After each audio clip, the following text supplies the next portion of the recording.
दोस्तों, फरवरी से मार्च का महीना सब्जियां बोने के लिए सबसे बेस्ट होता है, लेकिन बीच में 4-5 दिन की जो बारिश आई, इस वजह से मैंने सब्जियां अभी तक नहीं बोई थी, क्योंकि मैंने पहले ही देख लिया था कि बारिश आने वाली है और बीज हमारे जो हैं बारिश के बाद खराब हो जाते हैं।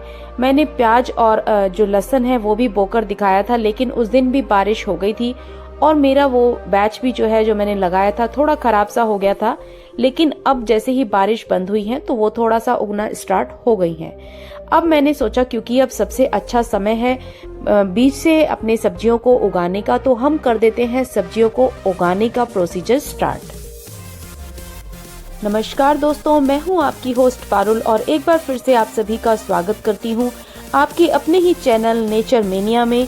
और आज हम सब्जियां बोने वाले हैं, वो भी अपने घर के ही बीजों से, क्योंकि मैंने जो है अपने माली भैया को बोला था बीज लाने के लिए, लेकिन वो अभी तक नहीं लाए हैं और मैं हो जाऊंगी फिर लेट। लेकिन मुझे चाहिए टाइम से अपनी अच्छी और हेल्दी सब्जियां, तो मैंने किचन से ही अपनी कुछ बीजों को कलेक्ट करना स्टार्ट कर दिया है। जैसे कि आप सामने ये शिमला मिर्च देख रहे हैं, 3 तरह की 3 कलर्स की ये शिमला मिर्च है और इनमें अच्छे पके हुए बीज जो है मुझे नजर आए, तो मैंने सोचा क्यों ना जो चीज के बीज मेरे पास अवेलेबल है पहले मैं उन्हीं से स्टार्ट कर देती हूँ। और बिगनर्स के लिए इस तरीके से सब्जी बोना सबसे आसान काम होता है, क्योंकि बीजों में वो खर्चा करना नहीं चाहते हैं। तो चलिए शुरू करते हैं। मैंने अपनी किचन से ही ये लाल शिमला मिर्च, हरी शिमला मिर्च और येलो कलर की जो शिमला मिर्च है उनके बीजों को कलेक्ट करना स्टार्ट कर दिया है।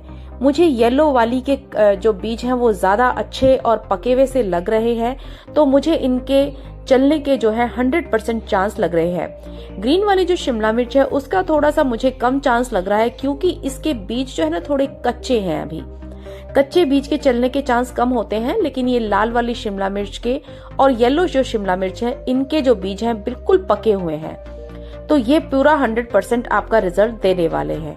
तो मैंने कर ली है इनकी बहुत ही बढ़िया सी वेल ड्रेन मिट्टी तैयार, और इसमें मैंने 50% रेत लिया है और बाकी 40% मैंने गार्डन सॉइल ली है। उसमें मैंने थोड़ा सा ही जो है थोड़ा सा 1 चम्मच के करीब मैंने राख डाल दी है और बाकी इसमें कंपोस्ट है। तो कंपोस्ट कम ही रखनी है, कोई ज्यादा जरूरत नहीं होती है। जब आप बीज तैयार कर रहे होते हैं, सैपलिंग तैयार कर रहे होते हैं, सैपलिंग तैयार करके जब आप ट्रांसफर करते हैं उनको बड़े गमले में, उस टाइम पर आपको अच्छी खासी खाद बनाकर डालनी होती है। और अगर आपको उस टाइम पे गोबर खाद कहीं से मिल जाती है तो आप गोबर खाद जरूर डालिए। तो ये देखिए मैंने 3 कंटेनर्स जो बिस्किट के कंटेनर्स आते हैं उन्हें रेडी कर लिया है। मैं हमेशा इस तरह के जो बीज वगैरह बोने के लिए इन कंटेनर्स का ही यूज कर लेती हूँ, क्योंकि जो बिगनर्स होते हैं ज्यादातर उनके साथ प्रॉब्लम क्या आती है, वो हर चीज खरीदना नहीं चाहते और बहुत से लोग नहीं खरीद पाते हैं हर चीज को कि आप बीज बोने के लिए अलग से ट्रे ले। तो इस तरह से मैं हमेशा इस तरह के कंटेनर्स का यूज जो है बीज बोने के लिए करती हूँ। मैंने डाल दिए हैं ये करेले के बीज। दोस्तों, करेला भी मेरे पास जो है पके हुए बीज मुझे मिल गए थे, तो मैंने सबसे पहले इन कंटेनर्स में करेले के बीज डाल दिए, क्योंकि हमारे घर में करेला बहुत ज्यादा खाया जाता है। और बाकी कंटेनर्स में मैंने शिमला मिर्च के बीज जो है डाल दिए हैं। तो इस तरीके से बीज डालने के बाद आपको ऊपर से इसको मिट्टी से अच्छे तरीके से ढक देना है। बहुत ज्यादा डीप नहीं डालना है आपको, बीजों को काफी ऊपर रखना है, बस एक तह आपको हल्की सी मिट्टी की से ढक देना है। इसी तरीके से मैं इसमें भी डाल दूंगी और इसमें मैं लगा रही हूँ खीरा। और खीरा, लौकी, तोरी, आप हर एक पौधा जो है इस तरीके से आप सैपलिंग तैयार कर सकते हैं। जब सैपलिंग तैयार हो जाए तो आप उसे बड़े गमले में ट्रांसफर कर सकते हैं। ये देखिए, एक मिट्टी की लेयर डालनी है बस मुझे इतनी कि जो पक्षी वगैरह हैं वो आपके बीजों को उठाकर ना ले जाएं।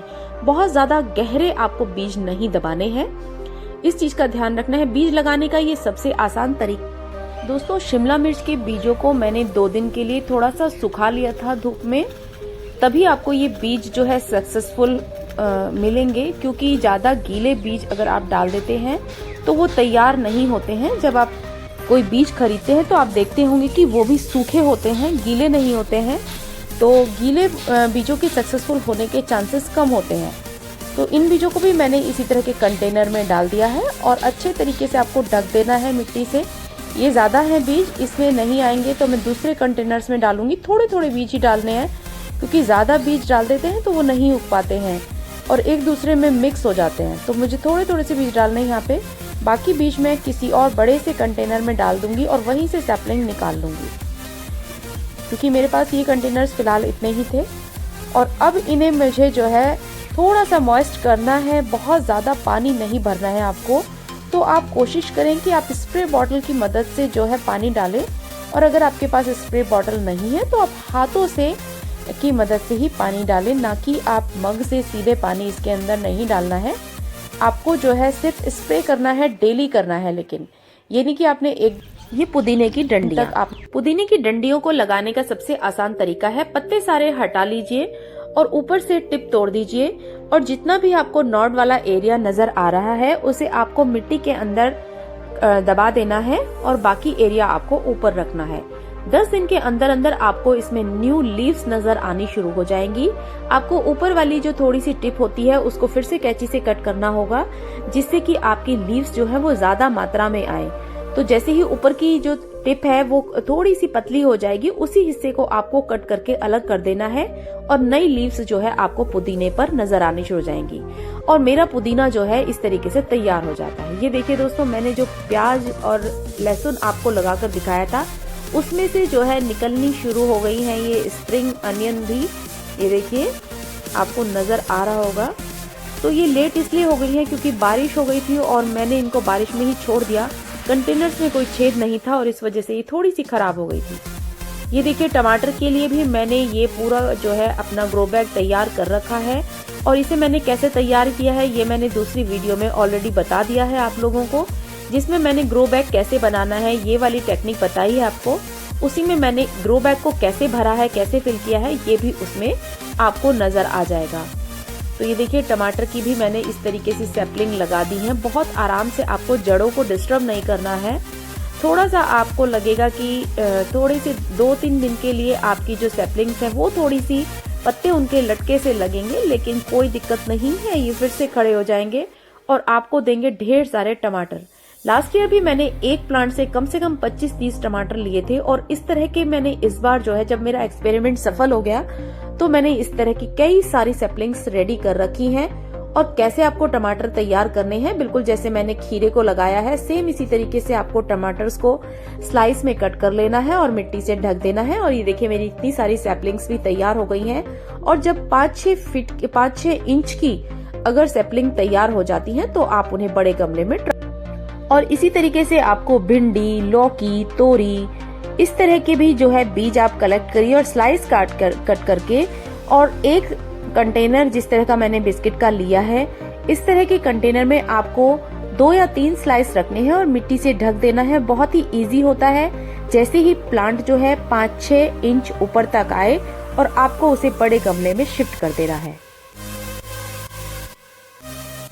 मिर्च और नींबू के पौधों को भी आप इसी तरीके से तैयार कर सकते हैं। नींबू के बीजों को और मिर्च के बीजों को, पके हुए बीजों को आपको लेना है और उन्हें इसी तरीके से सिंपल, आपको कुछ नहीं करना है, सिंपल मिट्टी के अंदर डाल देना है।